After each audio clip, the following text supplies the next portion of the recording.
And the Commodore VS of Melrose starts on pole position. Peter Dillman beside him, then McCarthy, Donoher, Monaghan.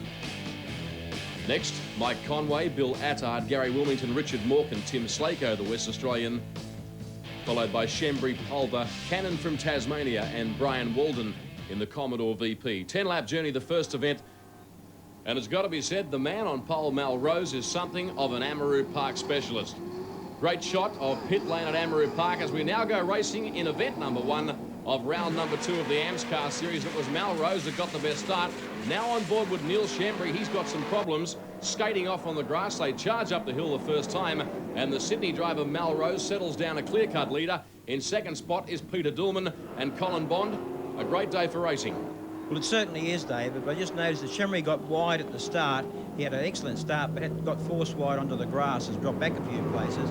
Now they're all safely through the loop and heading down towards the faster part of the track.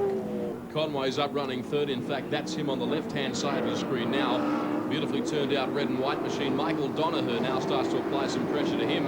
But Melrose is going to prove a tough man to run down inside the race distance as he now finds himself under a little bit more pressure from the man in second spot. And they whip past that nice shot located on the fence and back up the main straight for the first time at the end of the first racing lap. That was Mike Conway actually touching the fence on the way through. He's in third spot at this stage of the game, and I'm quite impressed with the way he's going. Melrose would be impressed with the way he's going too. Peter Dillman in car 26, the Allen's entry. Now it's on board with the veteran Gary Wilmington, who has a good view of Michael Donoher immediately ahead of him. But Melrose having no problems at the moment. Car set up perfectly. And I did mention at the top of the race call column that he's something of an Amaroo Park specialist. He's done plenty of laps around here in all sorts of cars. Well, he has, and I think that that'll be an advantage for him here today.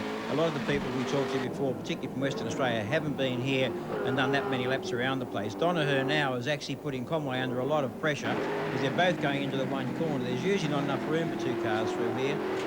Now race cam they've made Conway. And Donoher in the Ultra-Tune entry gets up on the inside.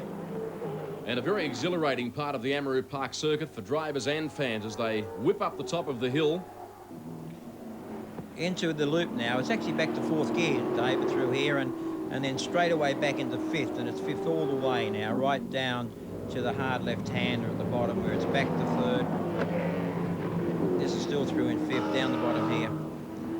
Back to third. Oh, we've got McCarthy attacking now. Donoher on the outside, switches back to the inside. He'll obviously try and position the car with the stop-go corner. This is probably the place where most of the passing gets done at Amaroo Park. He's attempting it outside to switch back to the inside, but Donoher's got him covered this time. Yeah, the outside pass is not normally conducive to safety on that corner. And this will be an interesting test for the West Australian McCarthy in car 32, who led from start to finish in each of the 3 heats at Eastern Creek in round number 1. This time he's got to come from behind.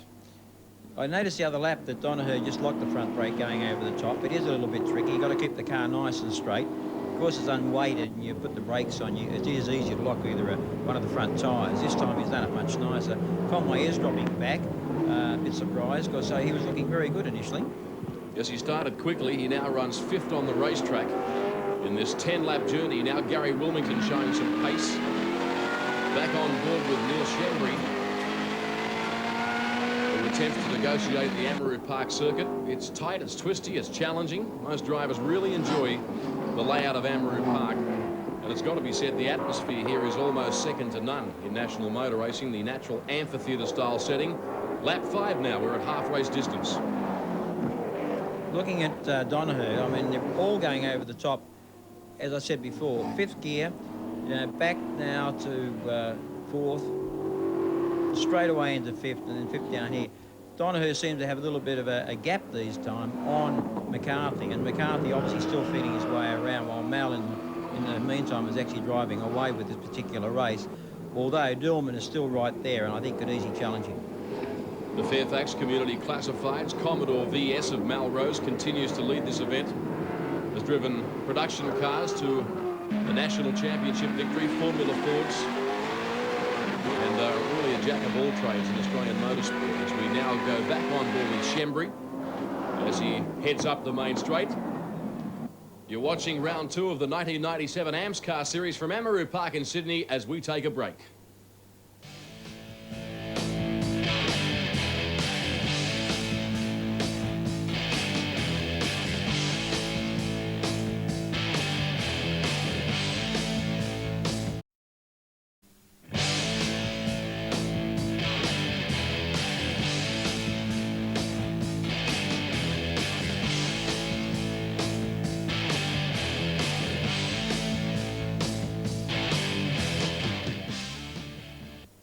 Nice to have your company and welcome back to Amaroo Park Raceway in Sydney.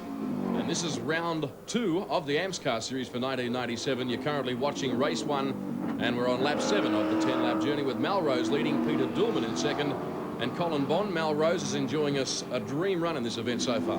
Well, he has. He's led right from the start. He got a very good start, obviously, and has now just sort of consolidated the position that he's had the whole time. Dulman hasn't let up, though. I mean, he's been pressing. He's been about the same distance. And both of these particular drivers have done obviously long laps around here, David, and it was always going to be close between the two of them.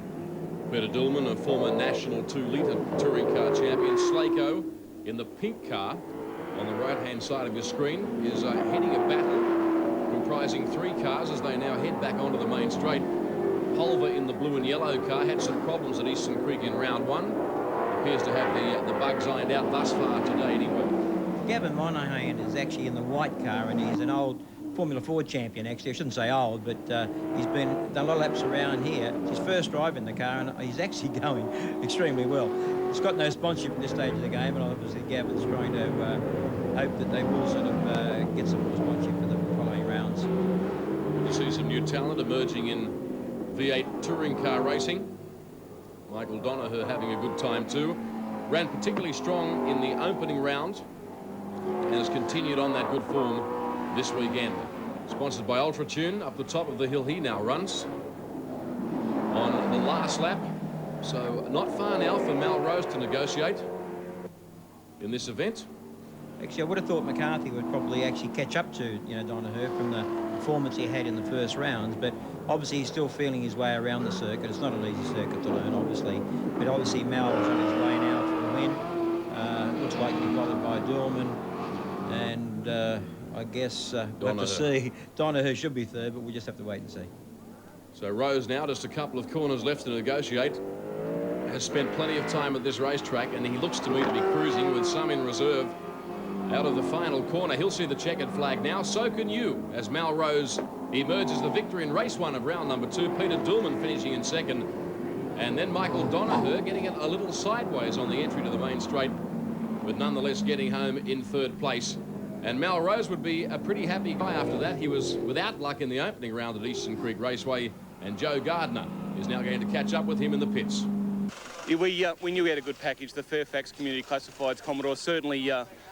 We've done some testing. We know it's right. It's a matter of getting off that start. That was the critical part. Not too much wheel spin like I did at the last race here at Eastern Creek. And, we're wrapped. The crew, we worked, you can imagine how hard everyone works. And this series is it's going to be a boomer for all of us. You had Peter Dulman, car 26, next to you, and you seemed to get away from him, and that was it for you. It was all over.